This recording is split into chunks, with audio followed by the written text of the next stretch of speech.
capítulo 13 de Mateus, a partir do verso 1 até o verso 23.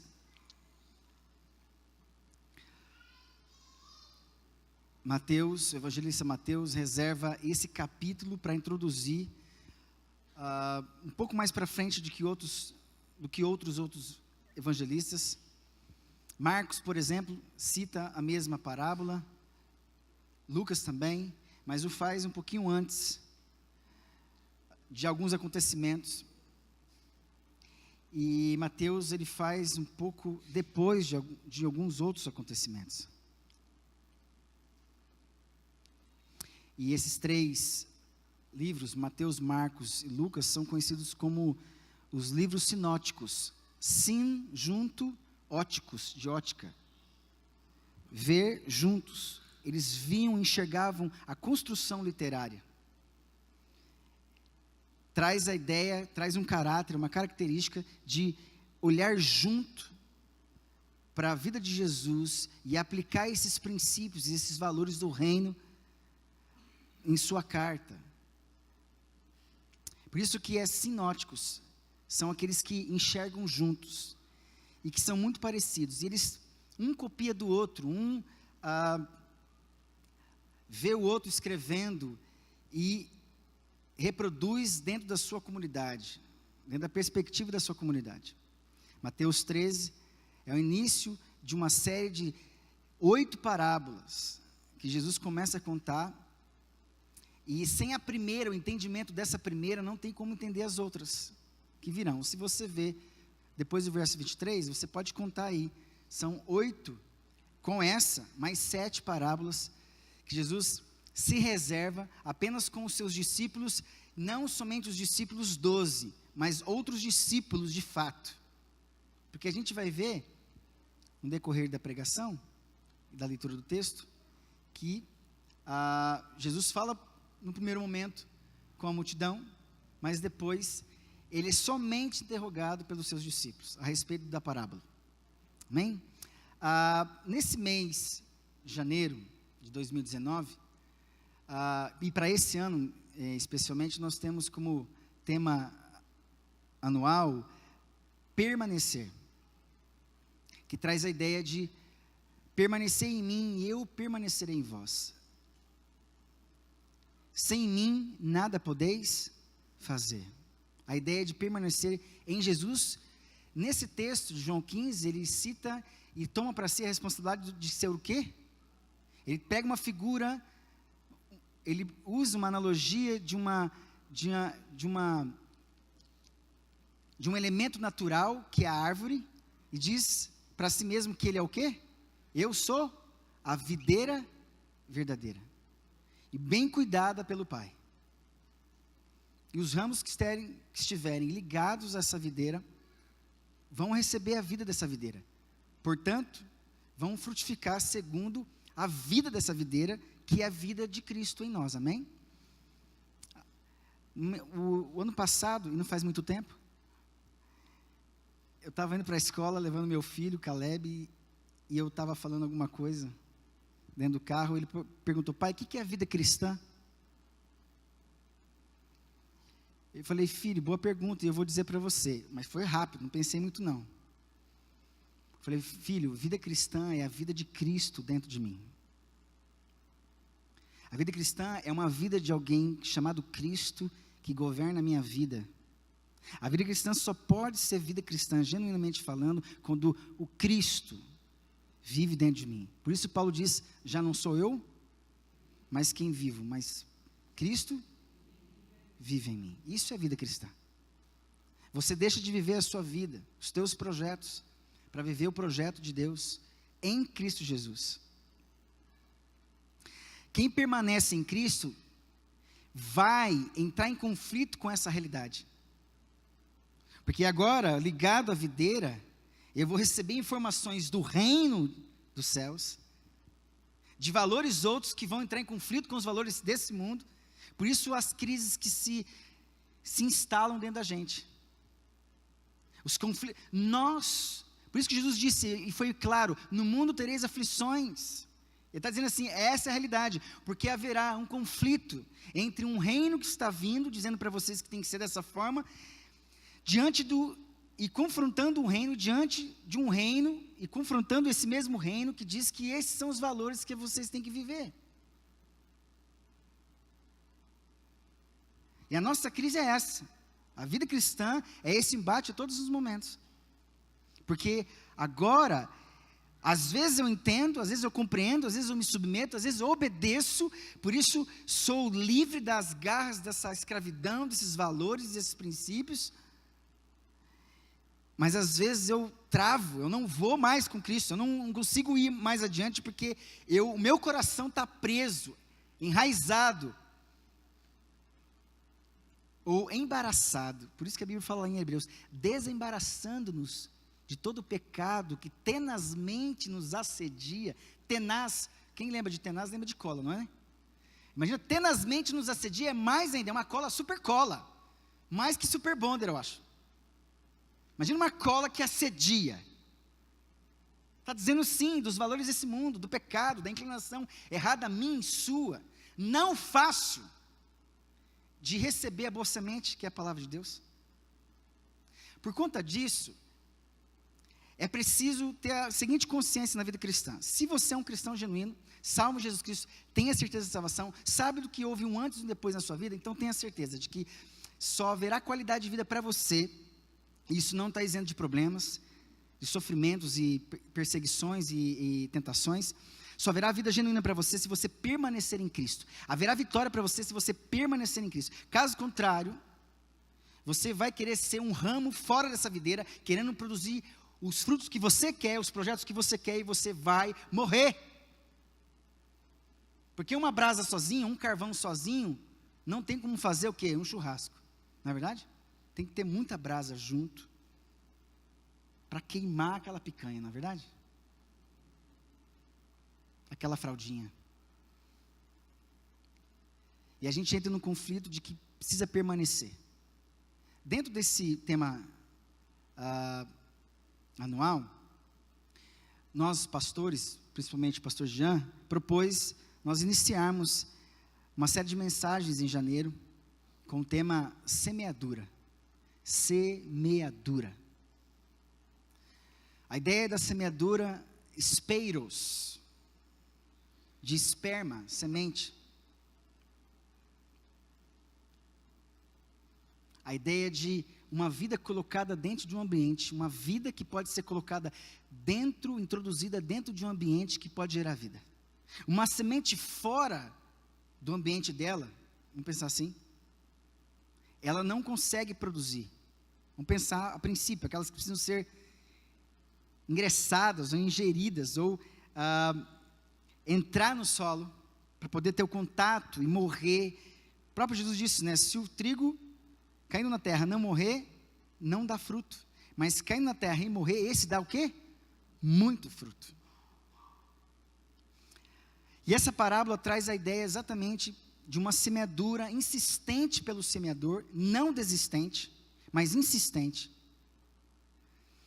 Porque ele não desiste nem no primeiro momento, nem no segundo momento, nem no terceiro momento, e chega o quarto momento, que a gente sempre sabe qual que é, a boa terra, ele vai ver alguma coisa acontecendo.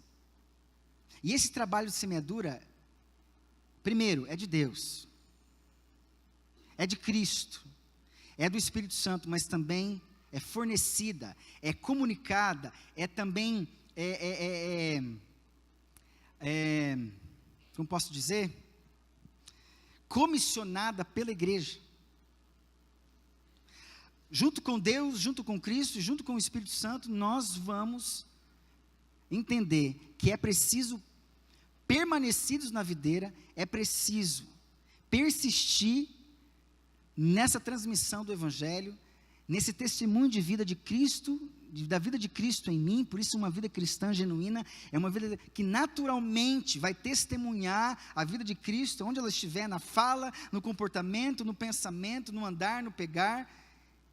É isso. E naturalmente essa semente vai cair algumas vezes na beira do caminho, que não é o lugar ainda correto. Vai cair em solo rochoso, mas ainda não é o lugar correto. Vai cair entre os espinhos, mas ainda não é o lugar correto. Mas chega uma hora que a vida de Cristo em você, testemunhando, fazendo valer, obedecendo, vendo pela fé, dependendo, sendo humilde, sendo obediente, pode ter certeza, a sua vida, a sua caminhada, o seu deslocamento, a sua caminhada não será sem propósito, não será, porque no momento, como alguém que insiste em viver a vida cristã, com o caráter de semeador, o semeador nunca deixará de ser semeador, a não ser que ele passe num concurso lá em Brasília, para ganhar 20 mil reais, para descobrir depois, que o dom dele não é esse, e vive lá em depressão, ganhando 20 mil reais em Brasília. Quando eu estava lá com o pastor em Brasília, eu atendi muitas pessoas que estavam em crise, ganhando 25 mil, 15 mil, 12 mil reais. Até tinha uma estatística lá em Brasília, de que estatística, uma pesquisa lá, estatística de felicidade. O que é ter felicidade em Brasília?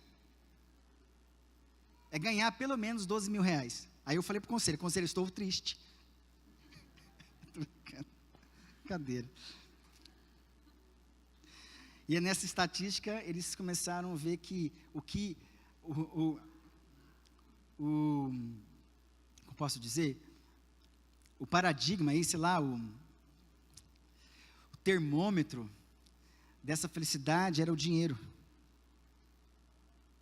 Então as pessoas estudavam, passavam no concurso para ganhar 5, para ter um dinheiro, para trabalhar tantas horas, aí se esforçavam para ganhar, para passar no 12, ganhava 5, trabalhava mais, ganhava 12, trabalhava menos, então tinha mais tempo para estudar, para ganhar 25, não trabalha nada, para descobrir depois que estava no lugar errado, só está lá por conta do dinheiro, só por conta do dinheiro, frustrados, sem propósito. No reino de Deus, a proposta de um emprego, ou de uma profissão, é mais ou menos isso aqui, ó, chamado para ser discípulo. Sabe o que é discípulo? Matetês, os que têm dificuldade de manifestar os seus pensamentos. Você está chamando de retardado, pastor? Não, são pessoas que têm dificuldade de lidar com os problemas da vida. Você se identifica com isso? Com dificuldade com os problemas da vida? Eu tenho.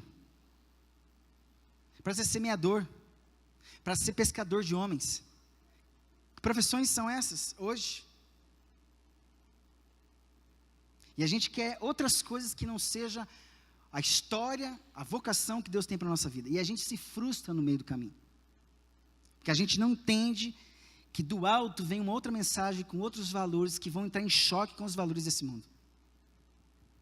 A palavra do semeador é um momento de Deus, depois de alguns embates nos capítulos anteriores, presta atenção, alguns embates antes nos capítulos anteriores, quando ele entra na parábola do semeador, ele só está explicando, e nomeando, e caracterizando exatamente as pessoas, e os tipos de solo do coração, que ele encontrou no meio dessa caminhada, que ele vai encontrar ainda para frente, para dizer assim, ó, é essa dificuldade que eu tenho com a palavra do reino, com a mensagem do reino.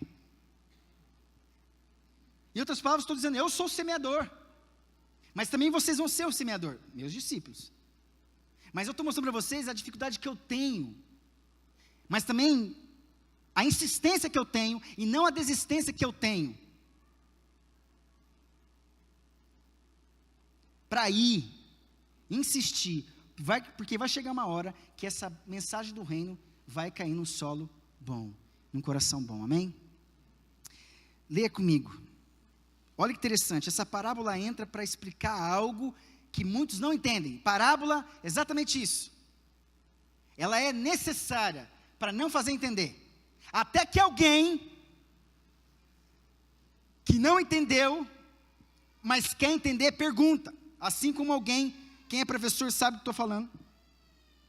Às vezes perguntar numa aula, demonstra coragem, dinamiza a aula. Às vezes muita pergunta atrapalha a aula, mas fazer o quê? Eles são os alunos, você é o professor. O professor é aquele que primeiro tem que falar, mas também é aquele que também, porque primeiro fala, também tem que esperar responder, é o primeiro a responder. Verso 1. Naquele mesmo dia, e ele fala de um mesmo dia porque a família de Jesus aqui estava perguntando de Jesus, porque Jesus estava numa casa, junto com os discípulos, e eu queria ligar esse ar, porque eu vou ficar com calor.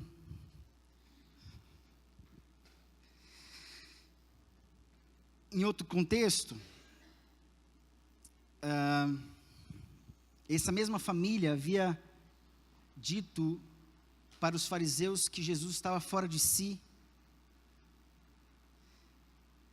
Ele pirou, e essa mesma família começa a querer encontrá-lo, e diz o texto que a minha família é aqueles que fazem a minha vontade. Em outro texto ele fala assim, são aqueles que ouvem a minha palavra e a praticam.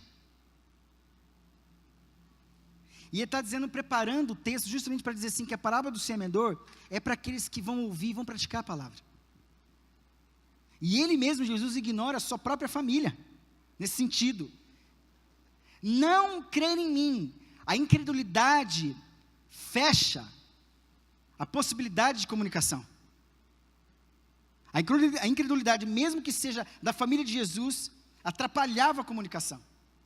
E Jesus entra com essa parábola para dizer assim, olha a dificuldade que eu tenho com os de fora e com os meus dentro.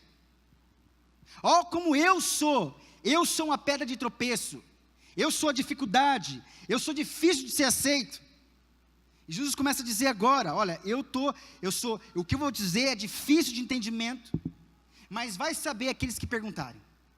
Verso 1, naquele mesmo dia, saindo Jesus de casa, assentou-se à beira-mar. Um pouco antes, Jesus estava dentro da sinagoga. E Jesus foi expulso da sinagoga, ameaçado de morte. Jesus não era bem aceito dentro de uma sinagoga, que era a igreja deles naquele tempo. Jesus pregou para algumas pessoas mais, e também foi perseguido. E Jesus falou assim, então eu vou para um lugar afastado, eu vou ver se eu tenho paz, pelo menos, para conversar com essas pessoas.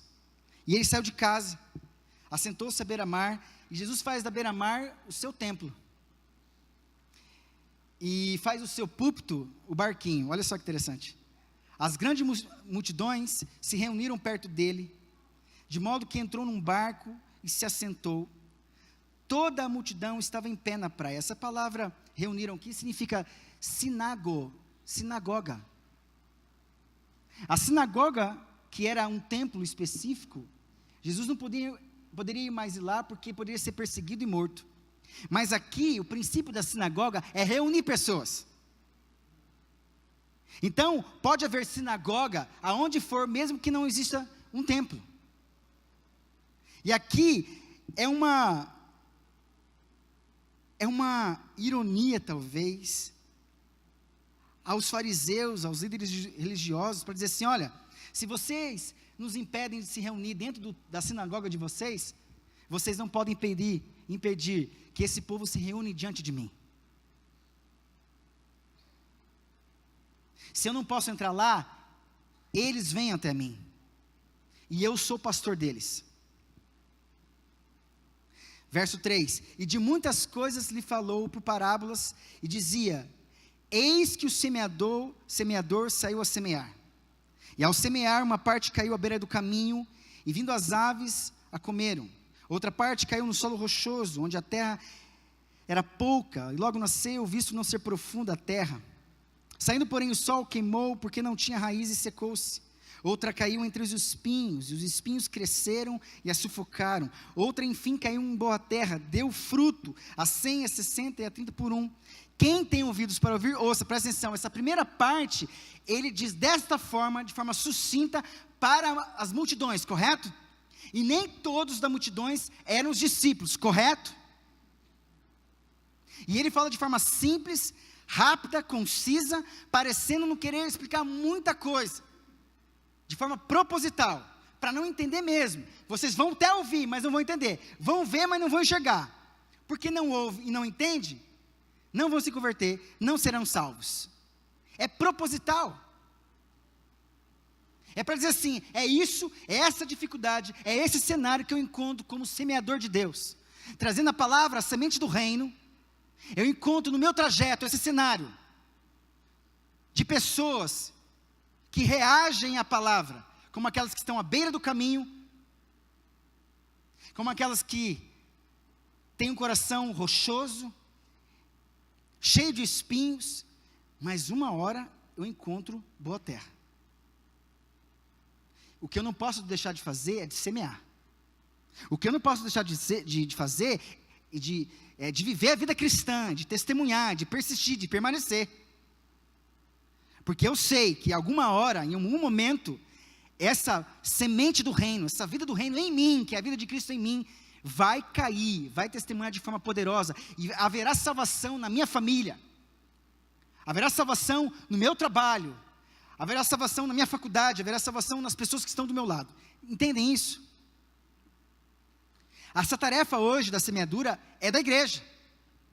Se Jesus passou por aqui, fez o que tinha que fazer, cumpriu os propósitos, agora ele designa para a igreja, vocês são os semeadores. Só que a palavra do semeador não seria melhor nome, porque não tem isso no original. Porque não destaca o semeador. Destaca levemente a semente, mas muito mais os tipos de solos. Quer explicar a dificuldade da reação dos corações das pessoas. Gente, isso aqui é o que mais pega na nossa vida. Jesus está dizendo assim, olha, é isso que eu encontro no meio da multidão.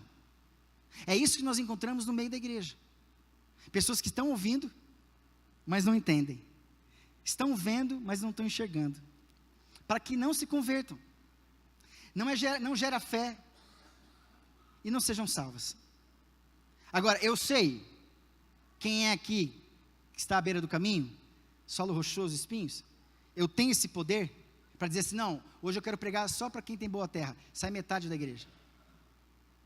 Não compete a mim, não compete, Jesus nem dá essa moral para a gente.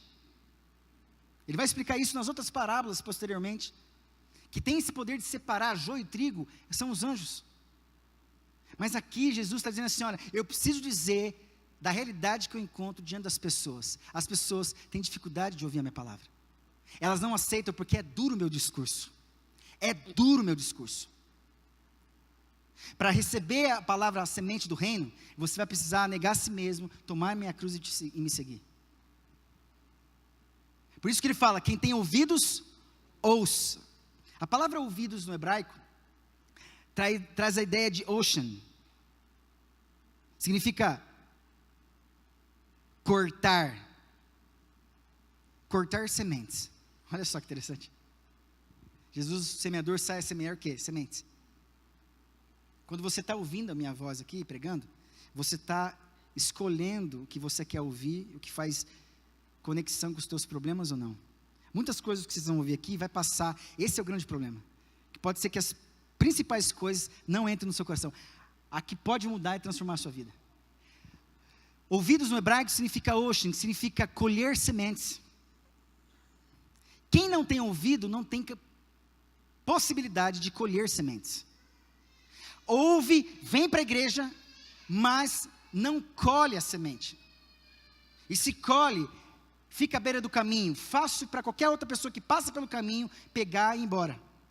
Como nós vemos. Como o tema é semeadura, o pastor Jean separou da seguinte forma. Sementes à beira do caminho. E essa é a minha parte. Porque a semente do solo rochoso, a semente entre os espinhos e a semente em boa terra ficarão com os outros pastores. A minha é até a beira do caminho. Mas eu preciso ler tudo para vocês entenderem quais são as justificativas de Deus para que nessas primeiras 3 realidades de solo não vão acontecer nada, justamente porque já era plano de Deus. Presta atenção, gente. Se você ler o capítulo 6 de Isaías, você vai ter a visão maravilhosa que ele teve do trono de Deus, né? no ano da morte do rei Uzias, eu vi o Senhor assentado num alto sublime trono. Bonito, né? Mas é no ano de morte, de perda, de sofrimento. Isso mostra que a morte, o sofrimento não é empecilho de Deus se manifestar para a gente. Deus aparece em qualquer lugar. Ele vê o Senhor, ele tem arrependimento porque ele vê o Senhor, ele recebe um chamado do Senhor e diz: eis-me aqui. Então Deus fala para ele assim: então você vai para um povo que vai te ouvir e não vai entender. Olha que chamado frustrante. Imagina você ter um chamado para falar para um povo que vai ouvir e não vai entender, que vai ver e não vai enxergar, que não vai se converter e não vai gerar fruto. Isaías recebeu exatamente esse chamado. Aí ele falou assim: até quando, Deus? É a pergunta que nós fazemos quando nada dá certo na nossa vida. Quando a gente não entende o chamado, tem o chamado, está no meio do chamado, mas chega uma hora que a gente questiona o chamado. E a gente pergunta: Deus, até quando? Aí Deus fala assim: até quando eu assolar tudo, derribar tudo, destruir tudo, e ficar só o toco? E vai ser assim. Então dizem para eles: vocês não vão entender, vocês não vão ver. É a mesma coisa que chegar numa sala de aula, botar os alunos ali, chegar, não falar uma palavra com eles, e não escrever nada no quadro, e passar 1 hora de aula, e mandar eles embora. Aí eles vão chegar em casa e falar: o professor não falou nada, e não escreveu nada. Faz sentido? Não faz sentido. Mas pensa, eu ir lá, conversando com eles, explicando para eles, desenhando no quadro, e eles saírem da mesma forma, não ouvindo nada, não sabendo de nada, não compreendendo nada, não dizendo que não viu nada. Exatamente isso. É frustrante você estar no ministério e não ver reação nenhuma de pessoas. É frustrante. Mas essa palavra de Jesus e do profeta nos consola. No mundo como hoje, no meio eclesiástico, no mundo gospel, evangélico, onde a gente faz tudo para ganhar tudo, e negocia-se tudo, e aí a gente não vê eventos acontecendo aqui, a não ser os eventos de Deus. Uma palavra dura de Deus, que o chamado do profeta era anunciar a salvação. Permaneça anunciando a palavra, não fuja da palavra, continua na palavra. É a palavra do reino, a palavra do reino. Essa primeira parte é a palavra para a multidão, junto com os discípulos. Mas olha só o que acontece. Alguém fala alguma coisa, numa reunião de ano novo, Natal, parente que vem de longe, faz um comentário meio irônico. Aí, para não constranger, você não pergunta na frente de todo mundo, pergunta à parte: o que você quis dizer com isso? Mais ou menos isso aqui, ó. Verso 10. Então se aproximaram os discípulos, não fala que eram os 12. Em outro texto fala assim: junto com eles e os discípulos. Possivelmente pode ser discípulos que não são os 12 que perguntaram. Possivelmente são discípulos que não faziam parte dos 12. Lhe perguntaram: por que eles falas por parábolas? Presta atenção, parábolas, de paralelo, bolas de lançar, presta atenção.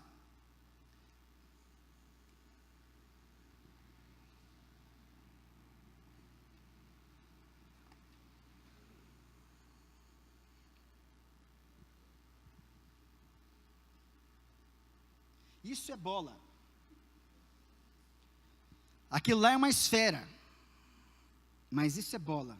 Por que bola denomina a esfera que se joga futebol? Porque lá foi construído e pensado para ser lã. Futebol com a bola parada no meio, não rolada, não lançada, não faz sentido. Bola é grego, significa lançar, como diabolos.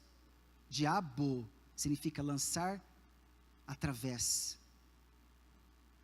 Como parábola é lançar paralelamente. Jesus lança 4 situações reais da vida, que ele encontra na dificuldade da semente, ou pelo menos 3, que a semente encontra dificuldade de semear. O problema não está na semente, porque a semente é do reino, amém? O problema não está na semente, o problema não está na mensagem. que é a desculpa de muitos. Eu não estou entendendo, ele fala difícil, ele fala hebraico, ele fala grego. Mas não para escutar, que há um estudo por trás disso. Que a intenção é esmiuçar, fazer você entender. Que para plantar algo, você tem que fazer de forma, você tem que se sujar. É minucioso. Não é fácil, é trabalhoso.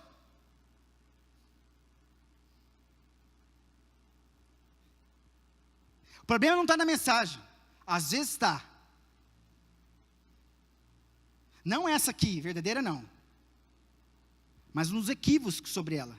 Nas heresias. Nas escolhas erradas que se faz da verdade da palavra de Deus. Heresia é isso, é o que eu escolho. Eu pego um texto e escolho o que eu quero. Heresia é o que eu escolho, significa isso. E o problema que Jesus encontra é isso. O cenário, ele lança 4 situações paralelamente, rápida, ninguém entende nada, mas olha o verso 10. Então se aproximaram os discípulos e perguntaram: por que eles falas por parábolas? Por que lanças para a gente tudo isso e não explica cada uma delas? Ao que respondeu, olha só, ao que ele respondeu. Olha a intenção de Deus aqui, olha como começa com Deus. Tudo começa com Deus. Para você entender. Gente, eu quero que você saia da beira do caminho hoje, amém?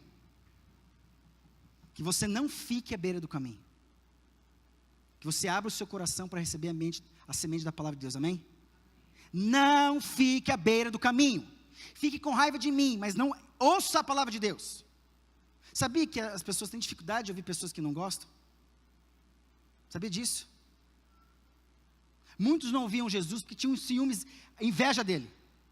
Fechavam um filtro para ouvir a mensagem de Deus. As pessoas que não gostam de você ou não gostam de mim vão ter dificuldade de te ouvir. As pessoas que cantam aqui na frente, e o pastor sabe dos problemas da igreja. Você acha que a gente não percebe quando algumas pessoas sobem aqui na frente, que tem problema com o fulano de tal, o fulano tem problema com a pessoa aqui, a pessoa sai, abaixa a cabeça, não encara, porque não há perdão. E quer mostrar que é espiritual. É duro isso. Nós sabemos disso. A gente não ouve porque vem de você. A gente não vai ouvir Jesus porque é o Senhor. O Senhor cura, o Senhor fala a verdade, o Senhor fala que dói no nosso coração. A palavra é dura mesmo. E eu não vou mudar o discurso, porque essa mensagem é do Pai, é do reino. E ela vai confrontar mesmo, ela vai chacoalhar você, ela quer te salvar. Ela quer te salvar. Saia dessa incredulidade. Saia desse marasmo espiritual. Venha e tenha um compromisso. Deixa tudo. Vende tudo que você tem. Dá para os pobres e vem e me segue. Vai buscar o teu marido. Não tenho. Disseste bem. Tivesse 5 maridos, agora o que você tem não é teu. Ela é descoberta. Ela deixa o cântaro. Não traz água. Não leva água para o povo. Só diz que alguém descobriu quem ela é. Jesus é assim. A parábola, para quem não crê, para quem tem dificuldade, é esconder mesmo. É mistério. Mas olha só o que Jesus responde. Ao que respondeu o verso 11. Porque a vós outros, meus discípulos, é dado a conhecer os mistérios do reino de Deus. Mas aqueles não lhes é concedido. Olha como palavra dura. Para vocês que perguntaram, que são os meus discípulos, que creem em mim, é dado conhecer o trajeto de iniciação. Mysterion significa exatamente iniciação. Vocês vão caminhar, à medida que vocês vão obedecendo, submetendo, confiando, tendo fé, as coisas vão criando entendimento, o cenário vai se abrindo, e nesse mistério do chamado que tem para a vida de vocês, os mistérios, a história, o mistério não é uma coisa rápida, ela é a nossa vida aqui na terra, até que vai ser revelado totalmente no céu. Mas até a volta de Jesus, até você morrer, a vida cristã que existe dentro de você, a vida de Cristo que existe dentro de você, é o mistério de Deus para você. Não existe mistério para nós, já nos foi revelado, amém? Só que alguns vão atrás de quem fala. É assim. Não querem primeiro tirar a dúvida na palavra. E fica correndo atrás de profeta por aí.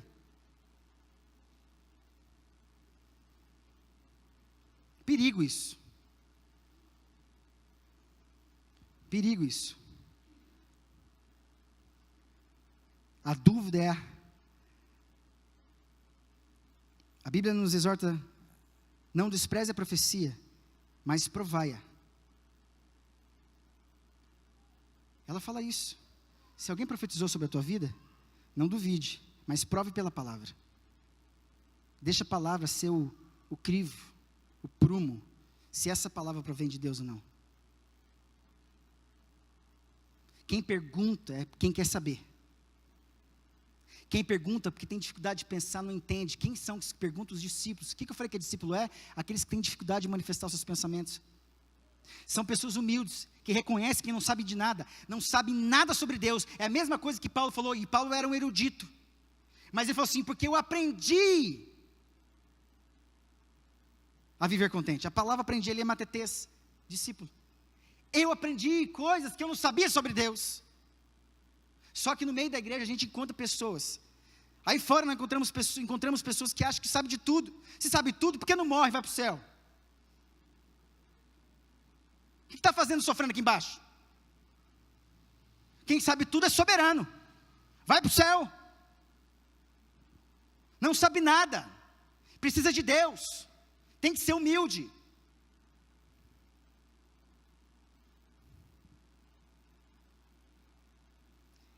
Mas aqueles não lhes é concedido. Olha só, é Deus dizendo, eu não concedi a eles.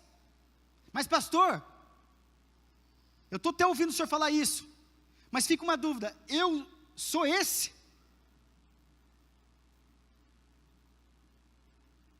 Só Deus pode dizer, se você está à beira do caminho, se você é solo rochoso, se você é espinho. Porque todos os três aqui, com as dificuldades que tem, todos ouvem. Tem até uma experiência, mas não permanece. Como mudar essa realidade? Você vai chegar na tua casa hoje, você vai pedir para Deus, Deus, me enche de barro, me enche de vida, me transforma. É o único jeito que eu tenho de ser livre, porque eu tenho sido prepotente, arrogante, autossuficiente, achando que eu sei sobre a vida, e não consigo lidar com os problemas da vida, porque eu sou discípulo. E Jesus é bem esperto, né? Ele vai atrás de pessoas que têm dificuldade de pensar. É mais fácil de tê-las para perto de si. Com arrogante, Jesus não vai atrás. Ele até dá chance, mas diz assim, ó, não dá para ir com você, porque você sabe tudo. E olha só, verso 12, pois ao que tem se lhe dará, e terá em abundância, mas ao que não tem, até o que tem se lhe será tirado. Por isso, lhes falo por parábolas, lançando paralelamente, porque vendo não veem, ouvindo não ouvem, nem entendem. Aqui, nesse trecho, a grande questão é o determinante aqui, ó. A explicação de cada solo é muito importante, mas aqui, me parece exatamente cumprir aquilo que Deus já disse para o profeta Isaías. Vai ser do jeito que eu fiz. O evangelho vai ser pregado para todos, mas nem todos vão recepcionar da forma como eu quero. Nem todos vão recepcionar da forma como eu quero. Nem todos vão receber a palavra como eu quero. Porque não tem um coração preparado para isso. Verso 14, de sorte que nele se cumpre a profecia de Isaías, ouvireis com os ouvidos, e de nenhum modo entendereis, vereis com os olhos, e de nenhum modo percebereis, porque o coração deste povo está endurecido, de mau grado ouviram com os ouvidos, e fecharam os olhos, para não suceder que vejam com os olhos, ouçam com os ouvidos, entendam com o coração, e se convertam, e sejam por mim curados. Muita doença no meio da igreja, gente doente, que não sabe o que é a leitura da palavra, não sabe o que é oração, não sabe o que é a vida de Deus, não sabe o que é a vida cristã, são religiosos, Não tem tempo com Deus, não quer saber sobre Deus. Sabe aquilo que se reproduz, do que ouve, do que vem na internet, do que ouve o pastor falar, mas não produz. São analfabetos funcionais. A gente fala what's your name, mas não sabe o que está dizendo. O que você falou? Não sei. Eu sei que eu falei inglês, mas eu não entendo o que eu falo. É o analfabeto funcional. É os que assistem. São os passivos. O Peer, um educador que já morreu, fala assim: aluno é diferente de estudante. Aluno é aquele que assiste a aula. Quem assiste a aula é passivo, recebe. O estudante, ele é ativo, ele produz. Ele busca conhecimento. O crente tem que ser estudante.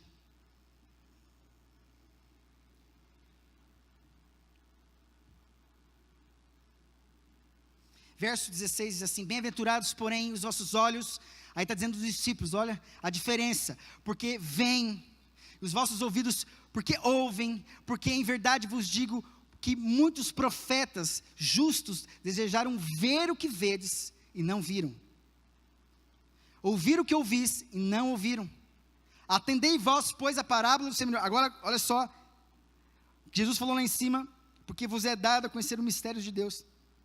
Agora Jesus vai esmiuçar, ele vai pegar agora a parte da alcatra completa, sabe a parte traseira, quarto traseiro esquerdo, sei lá, que é a maminha, picanha, e a alcatra, maminha e picanha. Ele vai cortar cada uma delas, e vai separar para você, tirar todo o excesso, e vai colocar para você, porque então é uma peça só, não dá para distinguir entre uma e outra, e demora anos para a gente ver, e saber que tal carne, né, porque assim, né, às vezes o lagarto se confunde com o mignon, não é? Não é verdade? Porque são meio compridinhos, não é verdade? A maminha se confunde com picanha, e o contrafilé é o contrafilé mesmo. A gente vai sabendo, de tanto ir no açougue. Mas Jesus resolve esmiuçar para eles, explicar: olha, para vocês não há mistério, porque vocês são os meus discípulos. Vocês ouviram, vocês entenderam, vocês abriram o coração para receber a mensagem do reino. Essa é a grande diferença. Eu não pergunto por aquilo que eu não ouço. Se eu estudo, eu pergunto: Deus, por que isso? Custa, leva tempo. Aí Deus vai dizendo, e demora semanas para você entender, às vezes, um questionamento da palavra. Mas ele fala assim no verso 19: a todos que ouvem a palavra do reino e não a compreendem, vem o maligno e arrebata o que lhes foi semeado no coração. Este é o que foi semeado à beira do caminho. Somente aqui, presta atenção. A primeira parte, lá em cima, ele fala as 4 para toda a multidão dos discípulos. Aqui, ele fala, explicando a parte daqueles que estavam à beira do caminho, da semente que caiu à beira do caminho, só para os discípulos de forma explicada. Ele explica para quem? Para os discípulos. Para os que têm o coração como terra fértil. E aí que está a grande questão. A igreja precisa saber que ela vai caminhar semeando a palavra, e ela vai encontrar pessoas que estão à beira do caminho. Então não fiquem frustrados se você não for bem recepcionado, certo? Porque não estão negando você, estão negando o quê? A palavra. Para nós pastores é muito frustrante. Você acha que a gente não conversa entre nós aqui, quando a igreja está vazia? A gente considera, quantas vezes eu falei para o pastor Jean: pastor, fica tranquilo, é feriado. Agora hoje é janeiro, está de férias. Para nós ver um cenário sem banco vazio, às vezes, eu nem tanto, mas para outros pastores, é sinal de que alguma coisa está errada em nós. Imagina o semeador falar isso no primeiro momento: ah, na beira do caminho não deu certo, vou embora para minha casa. Ele é semeador, ele sabe quem ele é. A igreja precisa saber quem ela é, amém? Você precisa saber quem você é. Você é um semeador, você é uma semeadora. Você se tornou um semeador porque você primeiro foi encontrado pela palavra do evangelho, pela palavra do reino. E que o teu trabalho dentro da sua casa, às vezes, não vai ser fácil. Você vai achar muitos que estão à beira do caminho dentro da sua casa. muitos que estão no solo rochoso dentro da sua casa, muitos que estão entre os espinhos, mas muitos também que têm a boa terra no coração. Não desista, continue, persista. E eu quero rapidamente, porque eu falo muito, e eu vou destacar aqui somente a beira do caminho, porque tem muita coisa para falar aqui, mas eu quero falar só da beira do caminho. Quem são essas pessoas à beira do caminho? Jesus explica aqui no verso 19, certo? E ele explica para os, rapidamente mesmo, não fique com raiva de mim, pelo amor de Deus. A todos, verso 19, a todos os que ouvem a palavra do reino, olha aqui, o problema não está na palavra, a palavra de onde que vem? Do reino. E talvez seja por causa disso mesmo, porque é do reino, eu não aceito. Que conteúdo é esse que eu não entra? Não desce, não dá para digerir, é a verdade do evangelho, a verdade que me confronta, a verdade que diz para mim que é para assumir um compromisso, deixar tudo que eu tenho, para saber da história que Deus tem para a minha vida. Então, deixa a tua história, vem e me segue. Não, mas eu tenho que enterrar meus pais, não, eu tenho que fazer isso.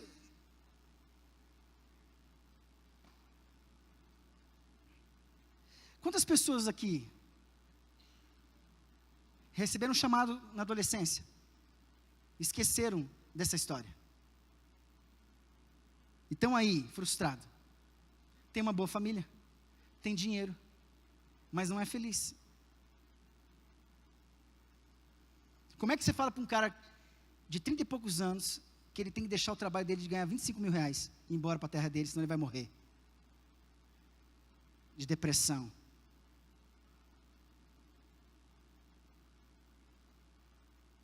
E falar que a vida dele está na mão de Jesus, ele olha, como é que você fala? Você aconselha? É isso. Aonde está o meu coração? A Bíblia fala, onde está o meu coração, aí está o meu. Se a gente entender que o tesouro é a semente da palavra em mim, eu quero sempre abrir meu coração para receber essa semente, que só traz vida para mim, que resolve os meus problemas. Gente, resolve. Se a gente não forçar isso na nossa casa, as coisas não acontecem. Vocês não sabem a luta. Mas graças a Deus, que um dia eu posso dizer, mas eu entendo Deus mostrando, dando sinais de que nós estamos no caminho certo, que vale a pena sofrer pela verdade e não pela mentira. Vale a pena sofrer pela verdade, porque é nítido Deus dizendo, vai, continua. Mesmo que você não veja o resultado que você imagina, vai e continua. Porque é feito pela fé, porque você está confiando em mim, e é para a minha glória, ainda que seja nesse cenário, falar para quem não ouve, falar para quem não vê, quem não entende, quem não quer nada. Continua, à beira do caminho. 3 características desse tipo de pessoas aqui que estão à beira do caminho. Primeiro, elas são incrédulas. Elas ouvem, mas elas não creem na palavra. Elas são céticas. Segundo, porque são incrédulas e céticas, elas têm uma indisposição para ouvir a verdade bíblica. Algumas são até aceitáveis, porque não alcança as minhas dificuldades. Porque é assim, né? Eu não mato, não roubo, né? Não mato, não roubo, eu não faço isso, aquilo, mas tem outras coisas que eu faço, que se alguém começar a dizer que eu faço, vai me incomodar e eu vou ficar muito bravo. Eu não faço isso, mas quando alguém começar a denunciar o que eu faço, isso vai me incomodar.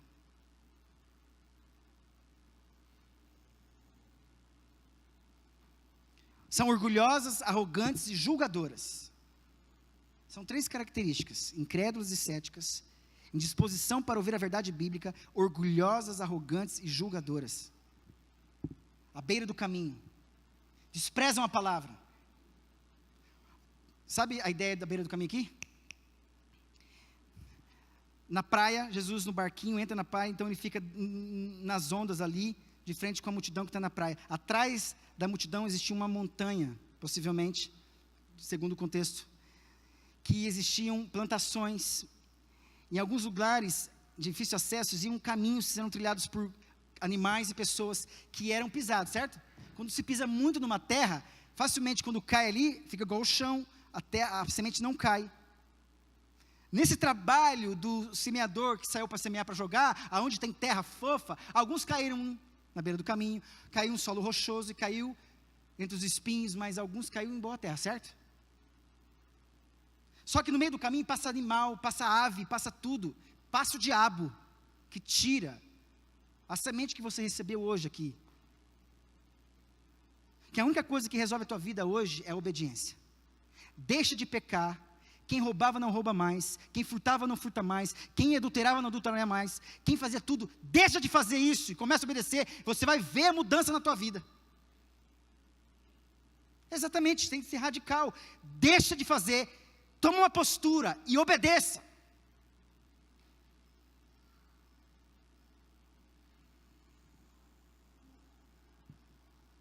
Eu quero ler um texto para vocês, e é exatamente isso, e terminar com isso. Ouvinte à beira do caminho, ou ouvinte com a mente fechada. Esse tipo de solo recebe a semente pelo ouvido, mas não deixa frutificar. A semente está na superfície, não sob o solo. Temos aqui representados os de superfície dura, destituídos de percepção espiritual. Tais podem ser religiosos, assíduos na igreja, mas a verdade recebida nunca satisfaz a alma com um temor profundo, nunca. A verdade foi pisada pela roda dos negócios, dos prazeres, de outras coisas que não tem nada a ver com o reino de Deus. São boas, mas não tem nada a ver com o reino de Deus. Até o boi tropeçar. Lembra do projeto Davi? Querer trazer a arca? Projeto nobre, né? Trazer a presença de Deus. Fala com todo mundo, combina com todo mundo, até cita se Deus quiser, mas não consulta Deus. Aí o boi tropeça, porque a arca não podia ser levada com carroça, com animal, tinha que levar pelos levitas, a mão. Fez tudo errado, fez do jeito dele. Aí o boi tropeça, cai tudo. Aí morre gente, usar, olha a ironia, usar não soube usar a mão. E usar significa, sabe o quê? Aquele que prevalece com os braços, com as mãos. Olha a ironia, aquele que prevalece com os braços, que acha que pode, não dá conta de segurar e sustentar Deus. À beira do caminho, não toma posse, porque o coração é como rodovia cuja superfície é dura, nada pode marcá-la, a semente não pode penetrar e germinar, então é comido pelas aves, agentes do maligno. A verdade não tomou posse, pois a dura crosta da negligência impediu a sua recepção. Quando a palavra é entendida e recebida pela fé, fica fora do alcance do inimigo. Em nome de Jesus, amém? Tem esperança para esse beira do caminho? Se tiver vivo, tem esperança. Só que está lá, é a beira do caminho. Só se Deus transformar. Agora, pensa, são cenários reais da vida.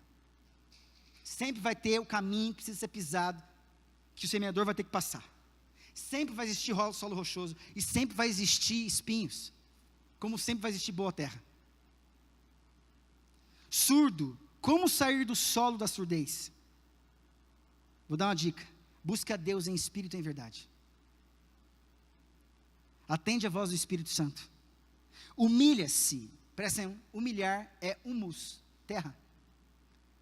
Humildade vem da palavra terra. Se faça como terra. Sai da beira do caminho, vai para a terra arada. Acolha a palavra de Deus e pratique os ensinamentos de Deus. Sejam praticantes da palavra e não apenas ouvintes, enganando-se a si mesmo. Amém, irmãos? Desculpe a demora, mas eu precisava dizer tudo que eu precisava falar. Não esteja à beira do caminho. Isso é uma realidade nua e crua espiritual que existe nas nossas igrejas. Volte para sua casa obediente, como uma mãe obediente, um pai obediente, uma avó obediente, um irmão obediente, um filho obediente. E você vai ver o resultado que Deus vai trazer para a tua vida em nome de Jesus, amém? Vamos ficar em pé. Nós já vamos terminar.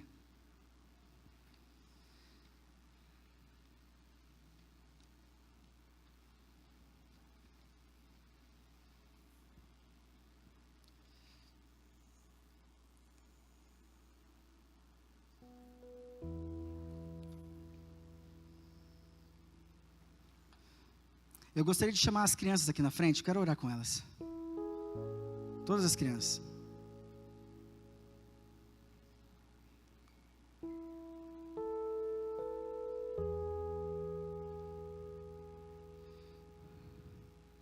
Existem alguns incômodos que os pais têm com seus filhos, que são necessários, e tem que acontecer, que parece às vezes incômodo para nós.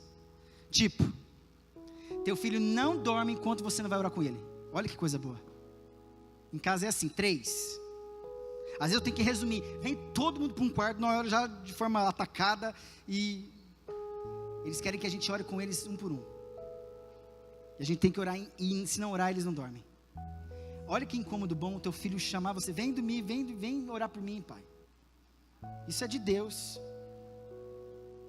E a gente não pode ter preguiça de orar pelos nossos filhos, amém? Estenda a sua mão aqui à frente. Essa geração aqui é uma geração que faz barulho, uma geração que precisa aprender a ouvir a palavra de Deus e receber os valores do reino também. E quem vai fazer isso para vocês é os pais de vocês, em primeiro momento. A igreja ajuda nesse processo, mas os pais de vocês são os responsáveis direto para dizer para vocês que vocês são pecadores, que vocês precisam desesperadamente de Deus, mas que vocês, dos tais ao reino dos céus, que vocês são a herança do Senhor, amém?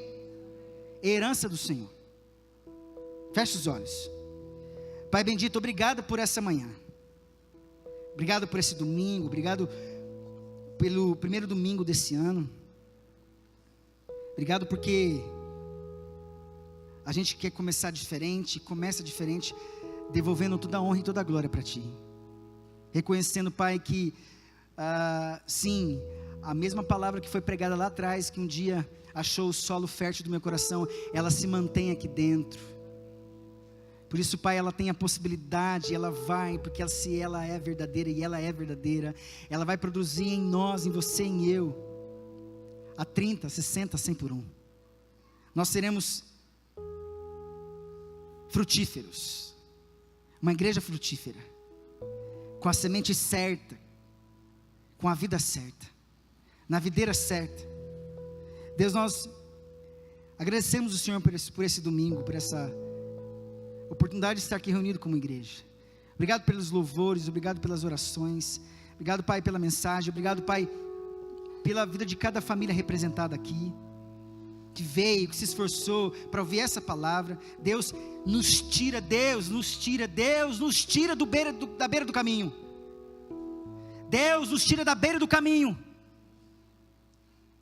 aonde Satanás está tendo facilidade de arrancar a boa semente que é a palavra de Deus. Nós queremos voltar para nossa casa, cheio dessa semente, poderosa, plantada no nosso coração, para produzir dentro de casa a vida do reino. Por isso, venha o teu reino, seja feita a tua vontade, assim na terra como no céu. Deus, venha sobre essas crianças também, Deus, numa época, Pai, de batalha, de luta, de guerra contra essa geração, Deus. Deus, nós sabemos que é uma batalha do inferno contra essa geração. E nós, como pais que somos, como igreja que somos, responsáveis por elas, nós queremos interceder por elas. Nessa rota de colisão, Deus, nós não vamos desistir, Pai, de se manter firmes e inabaláveis, orando por elas, para que elas vençam, tenham um entendimento claro, genuíno, verdadeiro de Jesus Cristo, que as convida a serem crianças do reino. Deus, salva essas crianças, cubra elas com o teu sangue, dê ordem aos teus anjos a respeito delas. Elas pertencem a ti, são herança do Senhor, nasceram para a honra e glória do teu nome, foram criadas por ti, pensadas por ti. Deus, eu peço que os pais aqui sejam responsáveis, Pai, por direcioná-las no caminho certo, o caminho de Jesus, da palavra, sem medo, com muita autoridade, com muita firmeza, com muita autoridade, com muito amor, temor do Senhor. Deus, o mundo está atacando a vida dos nossos filhos, e nós precisamos vigiar, Deus. Por isso, Pai, derrama o temor do Senhor no nosso coração, derrama o temor no coração dos pais, para que eles enxerguem isso, compreendam a tua palavra, e é a tua palavra que faz a gente enxergar Deus, e não ficar à beira do caminho, ignorando a semente que caiu. Faça, Pai, hoje nós enxergarmos a seriedade que nós temos, a responsabilidade que nós temos com as nossas famílias, com os nossos familiares, com os nossos filhos, com o nosso casamento, em nome de Jesus. Obrigado por essa manhã, Deus. Leva-nos em paz para as nossas casas, nos dê um almoço gostoso na Tua presença, Pai, uma tarde gostosa, uma soneca gostosa, um tempo gostoso, começar o ano bem na Tua presença, te chamando, te invocando, te adorando, dizendo, vem para a nossa casa, fica conosco, traga vida, gera vida no meu lar, na minha casa. Pai, eu peço que os pais invoquem, Deus, a Tua presença nas suas casas, que clamem, levantem suas vozes, que o Senhor, Pai, dê momentos maravilhosos para cada pai aqui, mãe, Deus, em nome de Jesus, que invoque o Teu nome, e que eles vejam o reino mudando o clima de suas casas, em nome de Jesus, restaurando casamentos, com perdão, com reconciliação, quantas coisas, Deus, faz isso. Eu peço, Pai, da mesma forma que tem acontecido na minha casa, como o Senhor sabe, Pai, como tem sido duro, Deus, mas o Senhor sabe da minha luta, o Senhor sabe que eu tenho tentado com unhas e dentes, Deus, tentado ser aquilo que Tu queres que eu seja, e forçado com muito esforço, Pai, porque, como diz a Tua palavra, que o reino é tomado pelo esforço. Então eu estou lutando em casa, pedindo, Pai, para que não só minha família seja uma família vitoriosa, diferente nesse mundo, mas as famílias representadas dessa igreja, em nome de Jesus. Pais fortes criam filhos fortes, preparam filhos para serem fortes. Deus, em nome de Jesus, leva-nos em paz agora, cubra as nossas vidas com Teu sangue, e dê ordem aos Teus anjos a nosso respeito, em nome de Jesus, amém e amém. Dê um abraço no seu irmão, em nome de Jesus. Os meus pés estão sobre a rocha que